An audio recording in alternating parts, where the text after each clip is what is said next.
Also, petitioner in the case, in the discharge case against former Ghana Revenue Authority Commissioner General welcomes Commission's ruling, describing it as a step in the right direction. Food and Drugs Authority steps up surveillance on sachet water sold across the country as it writes to the Ghana Standards Authority to update safety guidelines to include testing for heavy metals such as cadmium. And in business, Ministry of Finance gives strict deadline of November 7, 2025 for contractors, suppliers and government agencies to justify outstanding claims and bank transfer advices submitted for payment in a move to ensure accountability.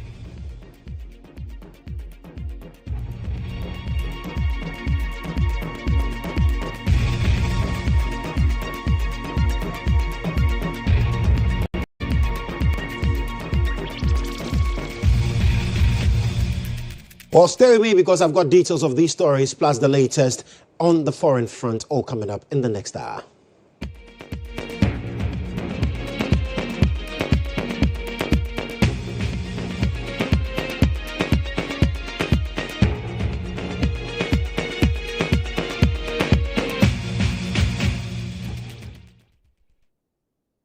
Well, grateful for your company this morning. I am Joshua Kodjo Mensah. The details now. And for most of you, I'm sure you recall that a week ago, Health Minister Kwabena Mensah disclosed that Lightwave Health Information Management Systems Limited was paid 70%, which is about $77 million for less than 50% of the work done at the expiration of the contract in December last year. Now, speaking at the Government Accountability Series, the minister also said that the 5-year contract worth $100 million for the vendor to deploy a comprehensive health information management system across 950 facilities nationwide connected only 450. Now, his comments followed the NHIA's announcement on October 26 of a temporary disruption affecting some electronic hospital management systems nationwide, which resulted in hospitals reverting to manual systems. Let's listen to him. There were issues of quality of the equipment or materials supplied, and there were issues of quantity, the number supplied. And so upon analysis, you realize that the gap alone for the hardware was not less than $18 million. Again, I have stated that the contract sum was $100 million. At the end of 31st December 2024, although 450 out of the 950 had been connected, the vendor had been paid about $77 million. Clearly, more than 70% of the total amount had been paid, and less than 50% of the work has been done. At that point, we had to refer everything to the AG and the appropriate quarters, including the security, for advice and appropriate action. As a ministry, what we had to concern ourselves with was a solution of the matter to get out this mess. It is the state that must take charge of these data. So the vendor decided to switch the system of as and when he desires. The good news is that we have the solution. What were the issues? The issues, one, was that the software didn't belong to the state. And so when we are going for any new software, the software must be for the state. And so today we have GHOne, and the GHOne is Ghana Health Information Management System, and not for any individual. And so those were claims made by the Health Minister, Kwabena Mensah Kando, exactly a week ago. But management of Lightwave Health Information System has disclosed many public health facilities are still running on their system, contrary to claims by the Health Minister. The Minister, last week announced the government will deploy a new system within 2 weeks, arguing Lightwave breached the terms of its contract. However, speaking on GHOne today, Senior Project Manager, Lightwave eHealthcare, Eric J, refuted the claims of the minister. Now, according to him, some government facilities are still running on their system, despite the $25 million debt they are owed. If you caught Cape Coast Teaching Hospital now, or Eastern Regional Hospital, and 98 of government facilities, 113 plus child facilities are using the system as of now, as of this morning, that are working. So it's surprising that we hear some of these things. What's next for Lightwave? Well, Lightwave is looking at having an amicable solution because the life of Ghanaians are involved. If patients get sick and they go to hospital and doctors are unable to continue care, if someone traveling gets an accident on the highway and is rushed to a hospital and they don't have the medical history, they may even give medications that the person may not supposed to have taken. And this is life and death situation. So it is not like a building that you can break and rebuild. When it comes to human life, it is just once and for all. So we are looking for the opportunity to ensure that we will be able to deliver on the request that we were asked to, so that the Ghanaian taxpayers' money will be better used than it is now. Because as it stands, I don't know, it's left with just about 23 million to complete the work, of 500. That is assumed that's 68% of work. Just about 23 million to complete. So you're expecting payment from government? If the contract is renewed, we will continue the work, but government owes us 25 million in terms of the integrations that we have done. The 25 million US dollars in terms of work done and integrations. The minister requested for the services we have provided since 1st January till now. We have submitted. We have not had any feedback from the ministry. So that's Eric J, and he's also saying that the company has basically done nothing wrong under its contract with the government. Now, according to him, despite several attempts, Lightwave has not had the opportunity to meet with the health minister since he took office. Now, Eric J also adds that the minister went ahead to conduct an audit without giving the company access to the report. He was responding to the minister's recent claims during the government accountability series. We have been meeting at least, if not at all. There is a steering committee which comprises of the Director General of Ghana Health Service, the Executive Directors of the Christian Health Association of Ghana, all CEOs of the teaching hospitals, and IT managers of the Ministry of Health in this meeting. We have been doing this with all ministers that have come into this office. Since this minister came into office, we have not had a single opportunity to meet him, to brief him about the project and where we are. We have made several efforts since the minister came into office, and the only time we had an opportunity to meet the minister was on an invitation that was extended on the 3rd of September this year, after about 9 months of being in office. And even before that engagement, even though the minister has not met us for any update, or neither has he invited any meeting, has gone ahead to do an audit, which we don't have any problem at all. We requested for a copy of the audit report. He said no, he's not going to give us a copy, and that he has sent it to Attorney General for advice. Yet speaks to the contents of the audit and expects that Lightwave has done something wrong. But per the contract that we have, there's nothing that we have done untoward.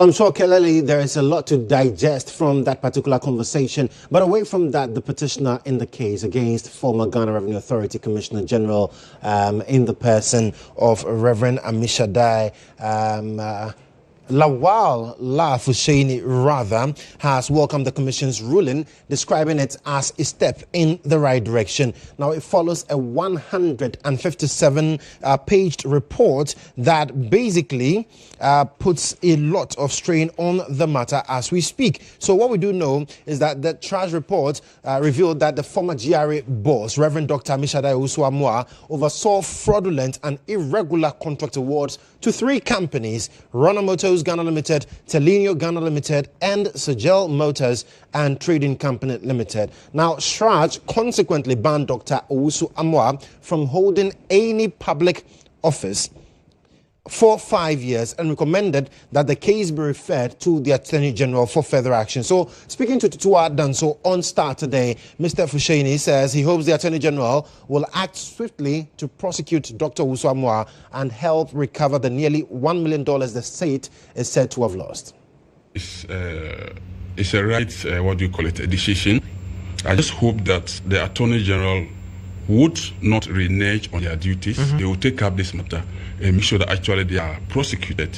Whatever money that we had lost will be gotten back into the state office. I think I agree with that recommendation too.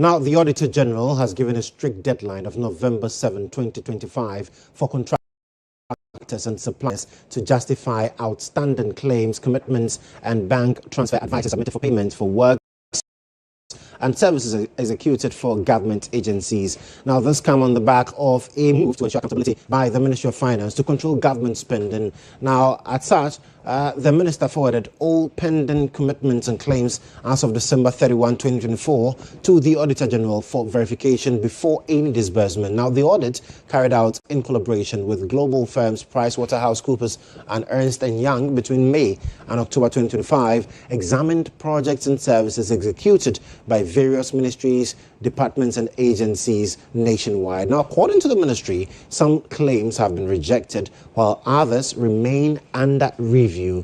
Now, affected entities are urged to submit supporting documents through their respective MMDAs to the Ghana Audit Service for final validation. Officials warn that any claim left unverified after the deadline will be permanently struck off the government arrears and commitments list.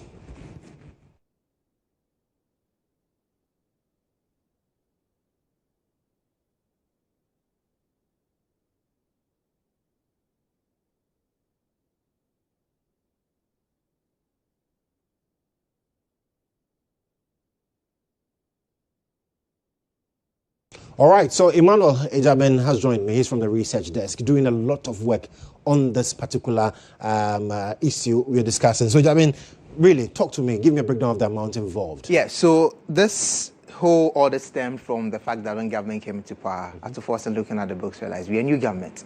We cannot jump and pay people when we don't even know whether we are going to get this amount of money in terms of revenue. Right. So for the year ended December 2024, the understanding is that these payables change the look when it comes to our primary balance. So if you look at how much the government is raising as compared to how much it's spending, the amount that was coming in, we didn't want to have a negative figure. But then this figure, the payables as of last year was sending it into a negative figure. So he was looking at really having a surplus. So you can say Forcenomics at play. The initial figure that they were estimating was around 67 billion. But from the Auditor General's interim report, we are seeing around 90 billion Ghana cedis in government payables as of last year, December 31, 2024.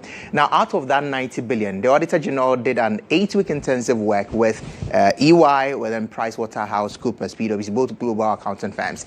Now, they have 12.1 billion Ghana cedis in those claims rejected.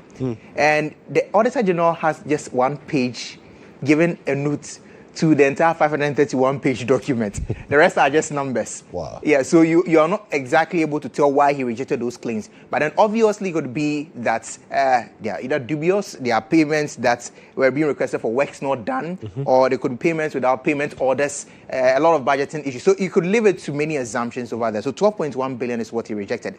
Out of that 12.1 billion, the top most of them is the energy sector, which has come under so much scrutiny about contracts and legacy debts. Yeah. So that's around 5 billion. The next in line is the Roads and Highways Ministry. That's having 4 billion in rejections. Now, and that's where it's going to get a bit problematic, because we've had contractors also complain about the fact that government owes them, has not been able to pay. Exactly. And if we are talking about 4 billion being rejected in this one. It's serious. But if you look at the entire 90 billion, 66% of that 90 billion goes to road contractors. Wow. Yes, so out of that 90 billion, 66% are debts owed to road contractors. So they have a case. But of course, the Auditor General has given them up to tomorrow, November 7, to come and provide documentation. And then if you're able to validate exactly what you're saying, they check, and you are justifying, that means the government will make those payments available. If not, as you rightly said, your name will be taken off the list when it comes to government arrears. Now, out of the 90 billion, 12.1 rejected, 77.8 amount that government says is pending validation. So if you are within that cluster of the 77.8, well, if you go to Star FM online, starfm.com.gh, your name as a contractor is there in that particular list. You find your name, they realize that there's an amount that government owes you. Go to the AG through the respective agency, ministry, or department and have it validated. If it's validated and everything checks, it means the government will pay you.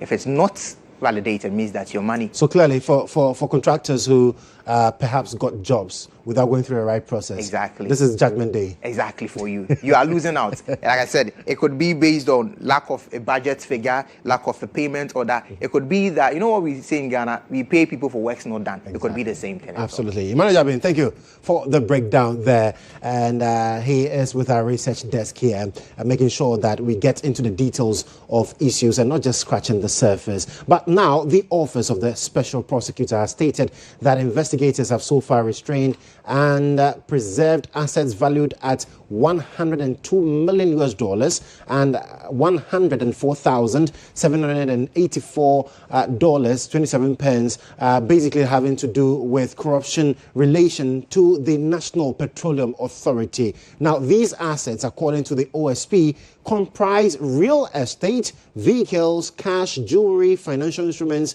and electronic wallets. Now, Dr. Mustafa Abdul Hamid, along with 9 other individuals and several corporate entities, facing expanded charge sheets. Now, the number of counts has been increased from 25 to 54 in a case that involves alleged extortion, money laundering, and abuse of public office. Now, the OSP statement says the scheme covered the period roughly between late 2022 and 2024, and the accused allegedly collected large sums from bulk oil transporters and oil marketing companies under the guise of official duties, then laundered the proceeds through property acquisitions and business enterprises. Now, this report comes just as lawyers of Dr. Mustafa Hamid refuted claims the OSP had indeed seized his properties per his earlier claims. And so the clarity here is that the OSP says that these assets have been seized, but the OSP did not state exactly whom these assets were seized from. And so that's why Dr. Mustafa Abdul Hamid's team, his lawyers also say that nothing has been seized from them. And so it could be the case that the assets that were seized in relation to the other suspects or the others that are standing trial alongside Dr. Mustafa Abdul Hamid. Right, so you're still watching Newsroom here on GHOne television. There's more news for you as well, so stick and stay with us. We'll be right back.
All right, so thank you so much for staying on with us. This is still Newsroom here on GHOne Television.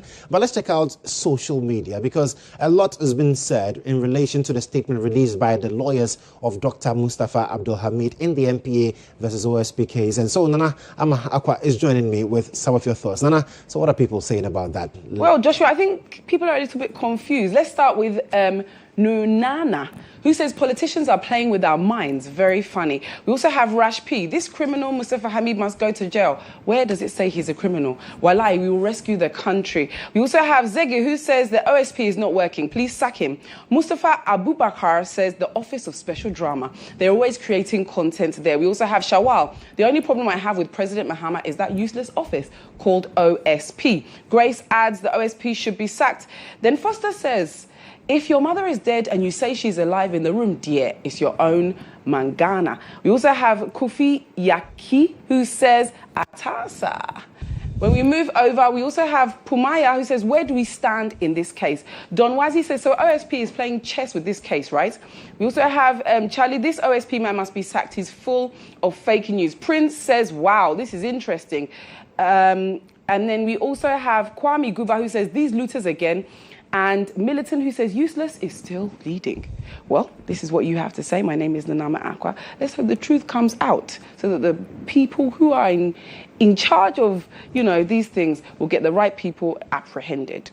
Joshua, back over to you. Nana, thank you so much for bringing us social media. Now, the New Patriotic Party, the NPP, says the fight against illegal mining must be depoliticized and approached with unity if lasting solutions are to be achieved. Now, in an interview with GHOne News, Director of Communications Richard Ahiagba stressed that addressing the menace demands a collective national effort. He says the NPP remains committed to working with the current administration to tackle the challenge.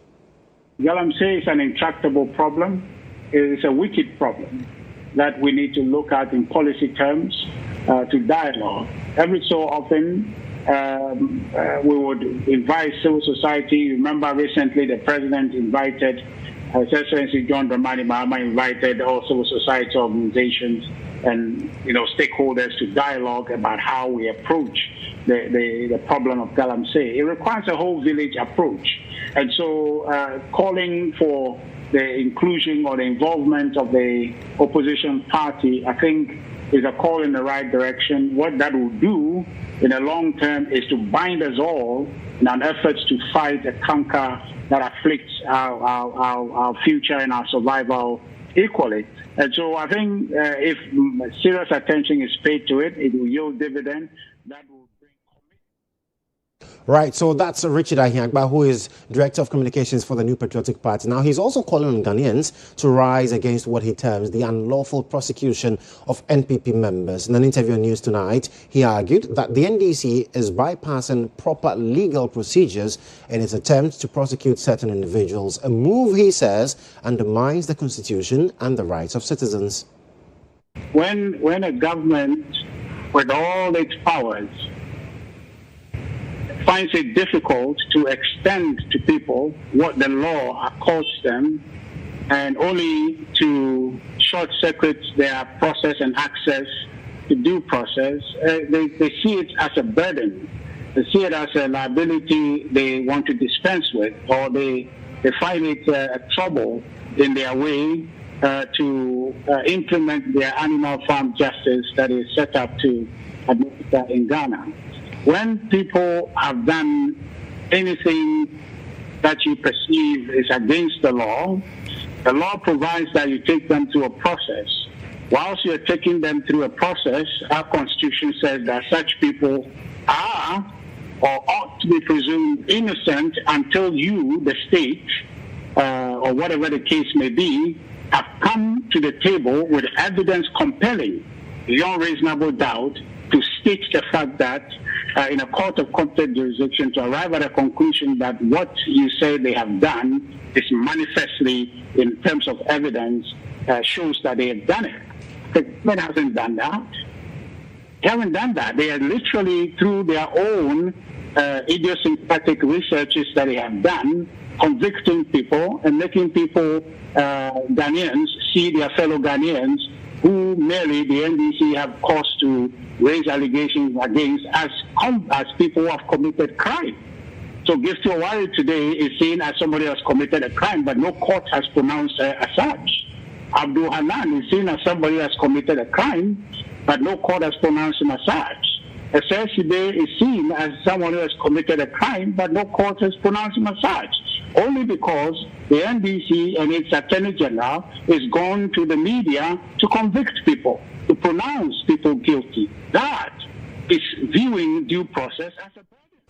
Meanwhile, political analyst Dr. Jonathan Asante-Okyere has described the NPP's accusation that the government is undermining the justice system in the ongoing prosecutions as pure hypocrisy and exaggeration. He said the president does not deserve such backlash, stressing that he is demonstrating leadership in addressing problems inherited from the previous administration. Dr. Asante-Okyere also cautioned the party to elevate its approach to opposition, warning that Ghanaians may stop taking them seriously if they fail to do so.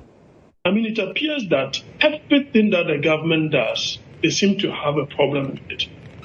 This is a man who has, for want of a better, misconducted himself by obstructing justice. If he has done something untoward in terms of galamsey, I think he will have his day in court. This is a charge leveled against him, obstructing, so to speak. And you seem to misconstrue that to suggest that somebody who has been accused of having burnt the country's money to the tune of billions, that person should have this same bail condition. What kind of what logic is that? And I think that they must elevate the kind of opposition that they are doing. I don't think that if they go on this particular tangent, people will take them seriously.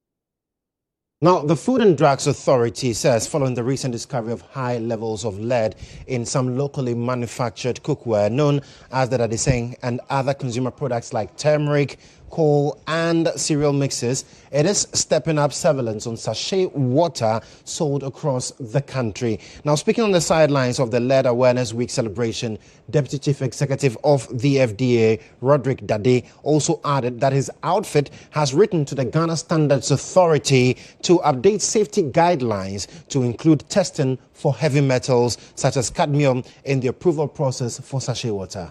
Yes, okay, so sachet water, bottled water, cocoa products, these are all areas that when this care, regulation is dynamic.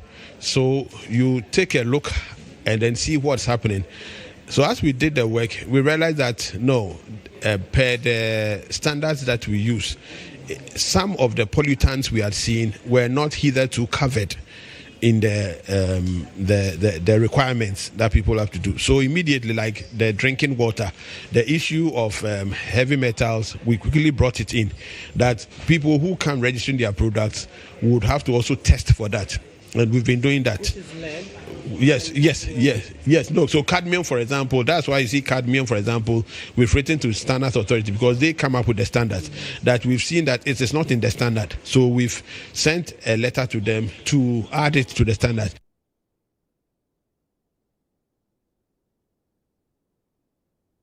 Well, let's get on the phone lines now and speak to Roderick Dade, who is the Deputy Chief Executive for the FDA's Food Division. He's joined us via phone. Roderick, thank you so much for joining us. And so really, where are we now? Has that collaboration with the Standards Authority started to be able to test and also update the guidelines for sachet water? All right, okay. So your question again is not... I'm asking if, from the sound we heard from you earlier, you say that you'll be liaising with the Standards Authority to update the guidelines when it comes to sachet water. I'm asking if that has kick-started yet. Well, okay. So I don't know whether you're talking about the collaboration, harmonizing what we do with that authority.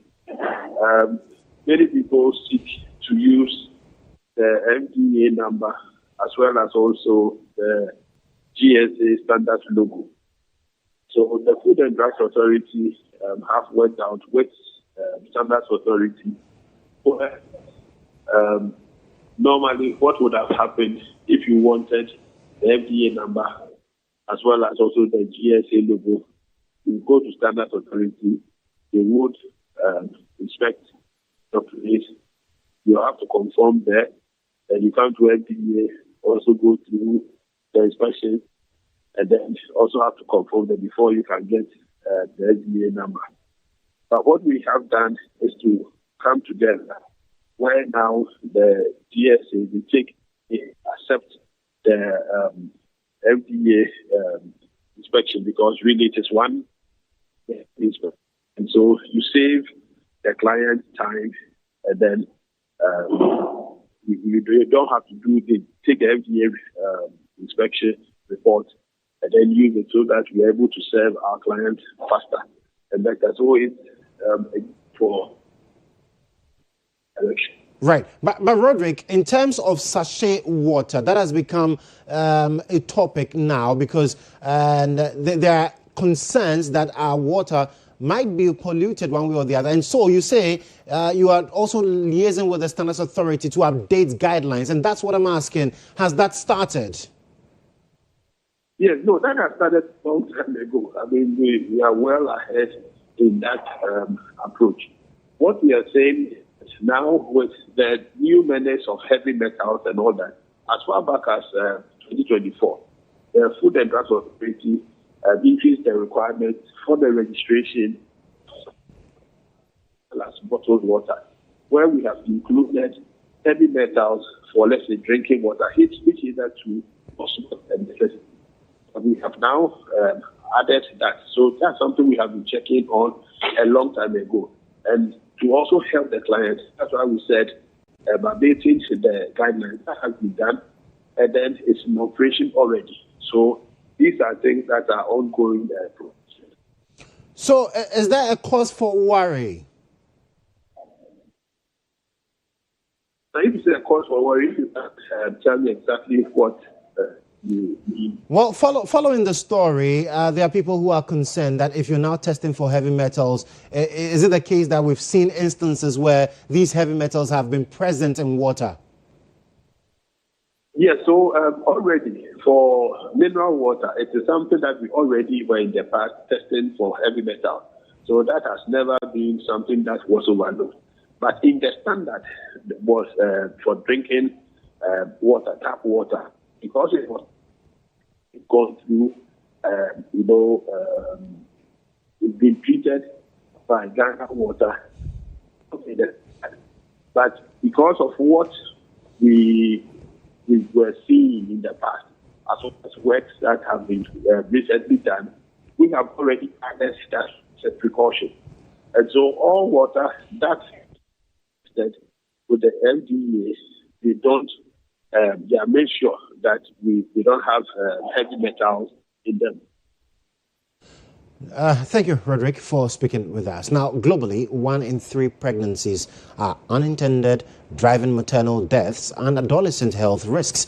In sub-Saharan Africa, teenage pregnancy rates remain among the highest worldwide, with family planning access now under threat as the U.S. eliminates funding for family planning worldwide. Now, this is why Population Action International and international CSO working to advance universal access to sexual and reproductive health and rights is urgent for the passage of the Global Health Empowerment and Rights Act to permanently repeal the expanded global gag rule, which blocks U.S. funding to NGOs that even discuss abortion. EIB Network's Alice Aite reports from Bogota. A shock to the system. That's how Population Action International, PAI President and CEO Nabiha Kazi Hutchins describes the U.S. decision to cut 80% of foreign aid, including 45% of Ghana's contribution.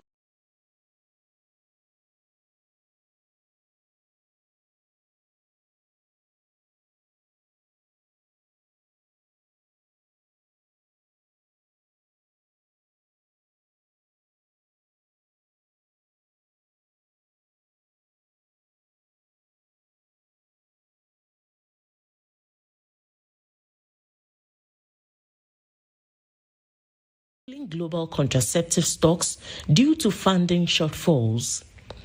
In Ghana, over 50% of GDP goes to debt payments, leaving little room for self-reliance without external support. The U.S. government, through USAID, funded and provided 45% of Ghana's family planning and reproductive health commodities. So the fact that the United States is no longer funding not just family planning and reproductive health services, but approximately 80% of foreign aid programs is a shock to the system. No matter how you slice and dice it, it is a big... Data from PAI shows that U.S. aid once prevented millions of unintended pregnancies annually, but that progress is now at risk. For women across Ghana, the pain is not just future uncertainty, but the loss of autonomy, dignity, and the ability to plan families. I think it's very sad that they put this fund support. I think it's terrible that they did this, even knowing that many people rely on the support that they give. And, in many areas, many regions, many countries in the world, it's really hard to get access to sexual health. And many people were getting this help because of the U.S. support. And now that it will no longer be available, I don't know what we're going to do.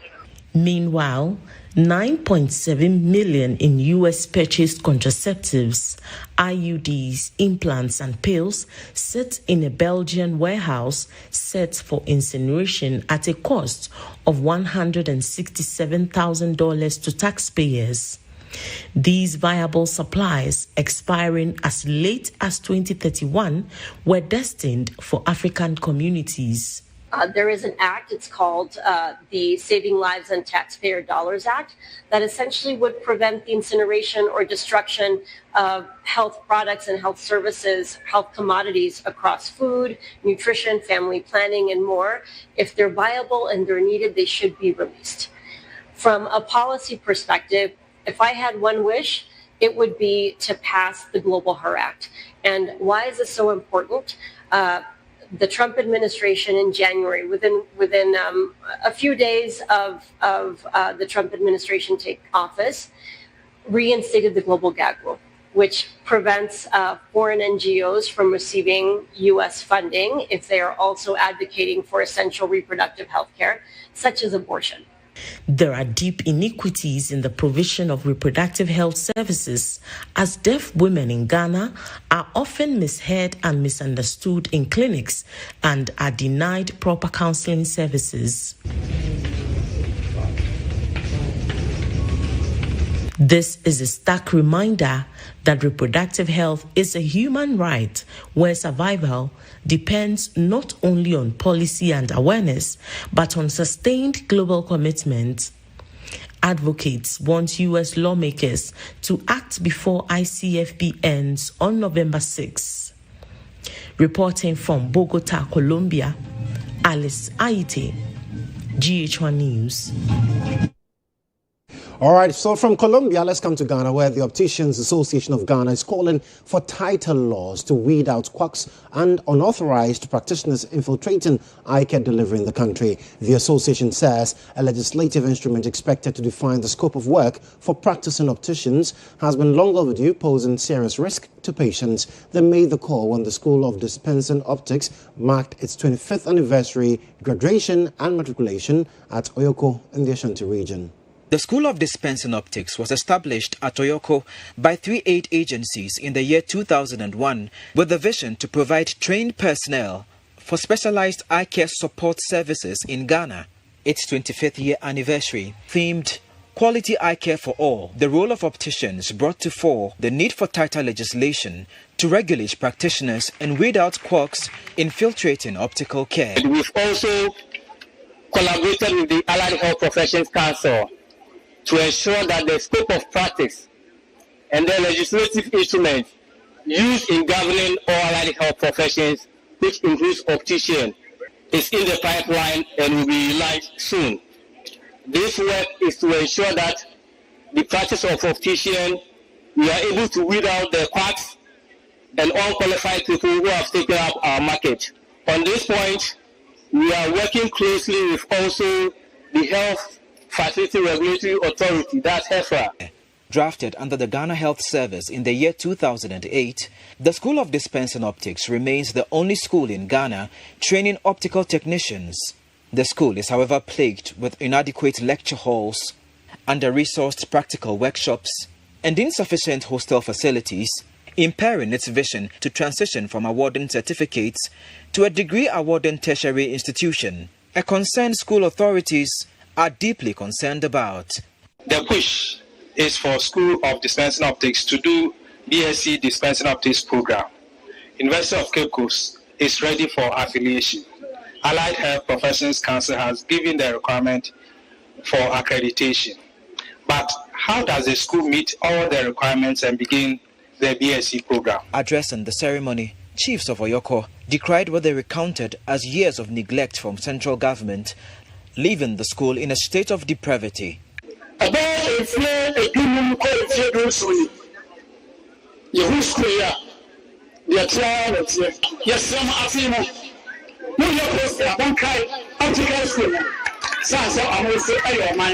total of 1,620 students graduated with ordinary certificates and diploma in dispensing optics. The 25th anniversary graduation and matriculation of the School of Dispensing Optics also saw a sword curtain for the construction of a 3-story classroom block. For GHOne News, Ivan Heathcote Fumado, Oyoko.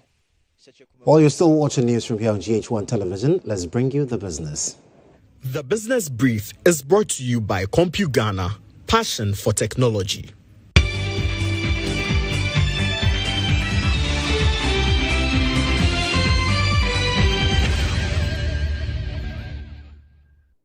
Now, the Northern Caucus of Parliament has unveiled plans to boost commercial rice production in northern Ghana as part of efforts to create more jobs for the youth. Under the initiative, 6 municipal and district chief executives, along with selected traditional leaders, will be sponsored to Kenya to study the country's successful commercial rice production model. Now, Ghanaian investors will also support a similar trip for caucus members to Vietnam to explore advanced rice processing techniques aimed at improving production capacity and processing standards in the north and attracting more investment into the rice value chain. Majority Leader Mahama Yariga announced the initiative during an engagement with members of the diplomatic corps.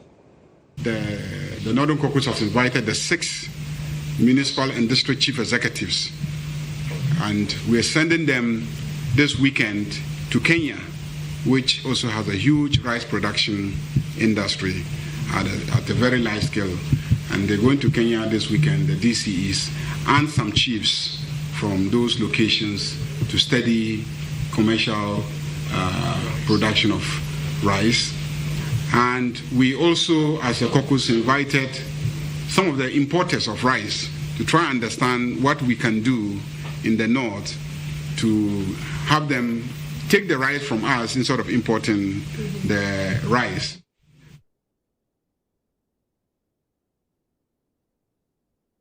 Well, still in business, senior advisor at the Norwegian Veterinary Institute, Department of Fish Health and Welfare, Kodjo, is advising farmers on dangers of using unapproved drugs and antibiotics in fish farming. Speaking at Aquaculture Conference 2025, he said the misuse of antibiotics do not only affect fish health and quality, but also poses serious risks to human health and the environment. He says farmers must adopt best management practices and rely on preventive health measures rather than overusing medication.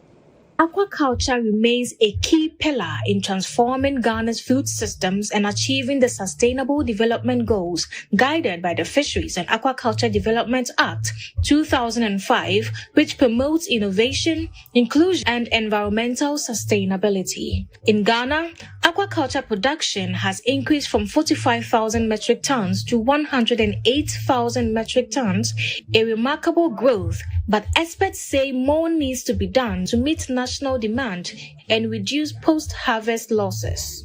Speaking at the Aquaculture 2025 conference, senior advisor at the Norwegian Veterinary Institute, the Department of Fish Health and Welfare, Kodjo, advised farmers on the dangers of using unapproved drugs and antibiotics in fish farming. We have developed what we call responsible use of drugs and chemicals in aquaculture.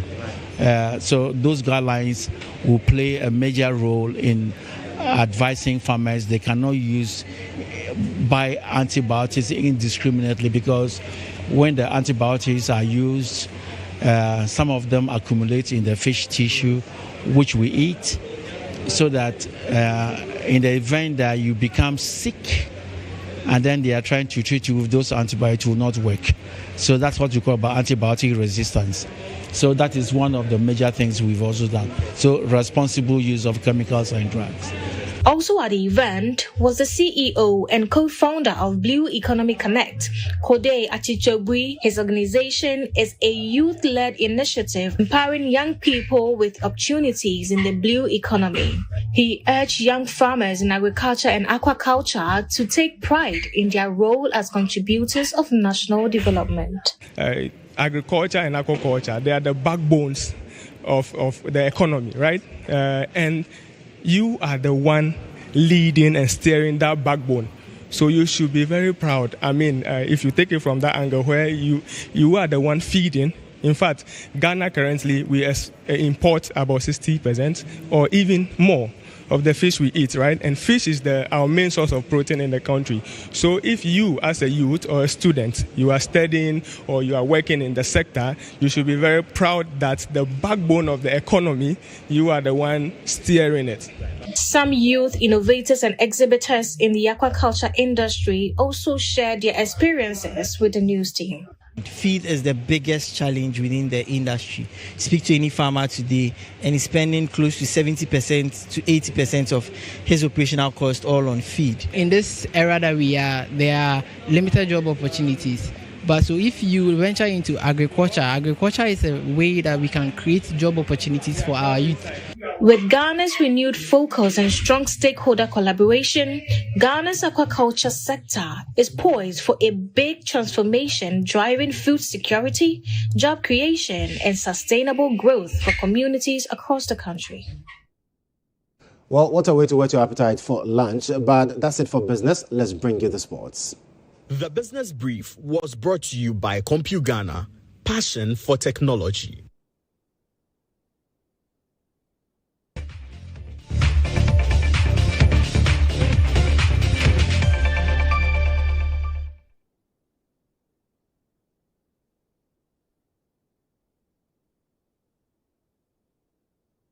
Joining me here on Sports Brief, I am Monica Bukai. Now, Black Queen's deputy captain Jennifer Kodjo has signed a new contract with Brooklyn Football Club women's team for the 2025-26 season. The 31-year-old midfielder shared a moment with myself, expressing her joy of sealing this new deal that will see her continue her career in the United States of America.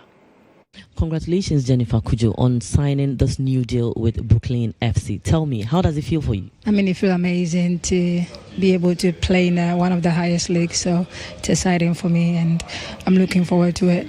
I mean, U.S. is one of the biggest markets when it comes to soccer, and the way they play, the intensity and everything is part of my game, and everyone that watches me can tell. So I love that I can go back to that place that I'm familiar with and keep developing and just, keep being part of the team. I'm pretty sure the players will be welcoming, and I'm looking forward to that.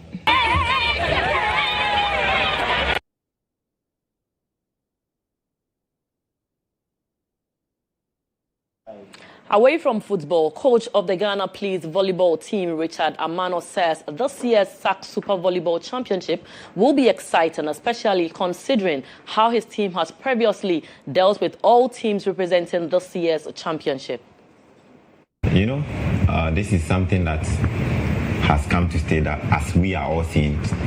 When it started, it wasn't really big like this. It was the first edition. I wasn't really in the country. Okay. I was out playing. But watching it from afar, it was something really interesting as compared to the other tournaments we play in Ghana here. But talking about this year, it's something, I don't know what kind of word to use to describe the whole thing. It's really big. Like, it has become very big. And for the police team, any other team in Greater Accra here or whoever is coming from outside is our wives. Yeah. It's your wives. We've conquered like beyond Ghana. So for the title, we are still going to get it. We've beaten them several times. Yeah. Same as Nigeria Customs. We went to Lagos and we scattered them 2 times. They are conquerors. So they are our wives. Yeah. They should expect nothing but the best from the Ghana police, because they already know what we are capable of doing, and we don't have to say much. We don't know. We just have to come there and witness and feel the spine. Meanwhile, his compatriot with the Ghana Army volleyball team, GHOne, Ernest Asante, has admitted they are a force to reckon with, but noted it's all talks until the ground is set for action and great spikes. The army, we don't talk much. Yeah, we deliver. To be before COVID. Yeah, that's why you mentioned Calabria. Say, okay, that is what they are saying. It's up to them. But when we get to the ground, it will decide. The army is virtually the leader of the ground, the land. Of course. We take care of the land of the country. Exactly. So we have that dominance as far as volleyball is also concerned. He has said his own, he's good. But what I want to say is, police, yeah, true. They have been a thorn in our flesh for the past Super Volleyball Championship. But they can also attest that this season is not favoring them at all. Especially when we are having some other teams coming up from outside to make it an international recognized tournament. We are ready. We won't talk much, but we are ready. We entreat them to come in their numbers, to come and support the army team, because we always say the army is big, let's swallow. So we are going to do our swallowing thing over there. For the other people who say they have national stars, a proverb that can say, where the blacksmith hits more is where. But what can it now, yeah, baby, Otunfo, baby, all born a ding, and that means a honum here and a cassia. The national reps there. We are ready for them. Now, in the UEFA Champions League, Spanish giants Barcelona needed to come back from behind 3 times to earn a 3-3 draw at Club Brugge in the Champions League, with teenage winger Lamine Yamal back to his best for Hansi Flick's side to help them earn a point in a gripping clash in Belgium. Host Brugge winger Carlos Forbes struck twice and set one up for Nicolo Tresoldi. Ferran Torres, Yamal and Christos own goal saved Barcelona from what would have been a humiliating defeat.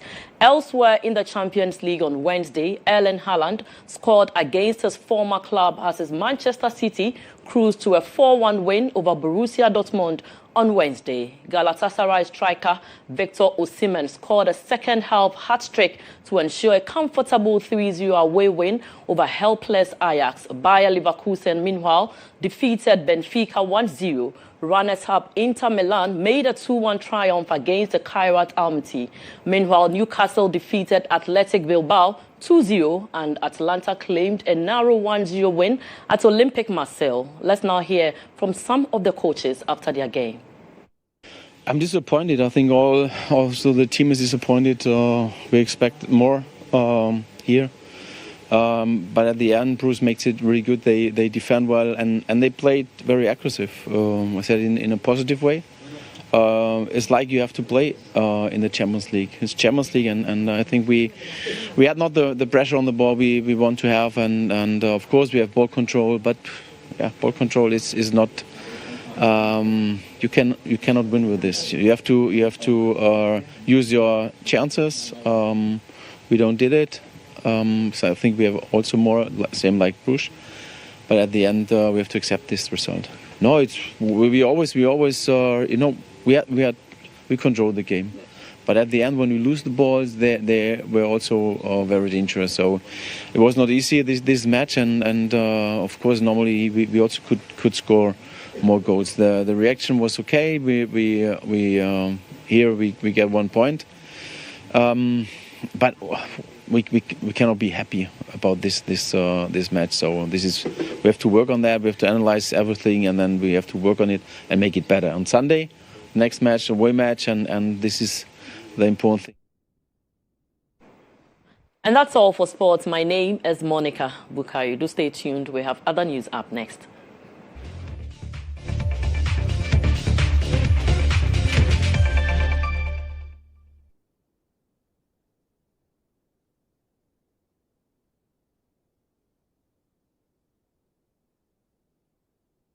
All right, so now let's check out some stories on the foreign front.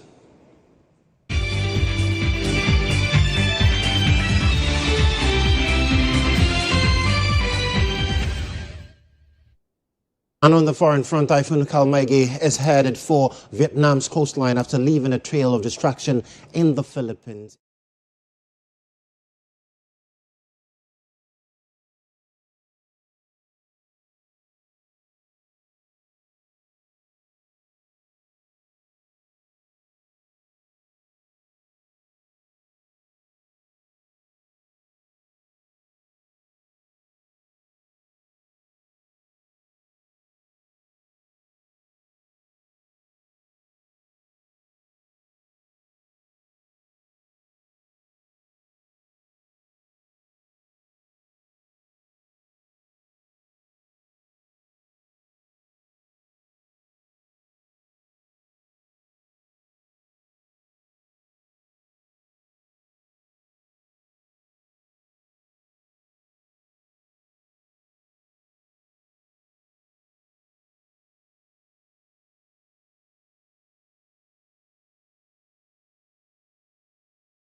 This afternoon, there's more news for you at starfm.com.gh.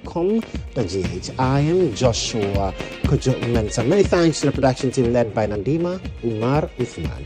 Have a wonderful afternoon.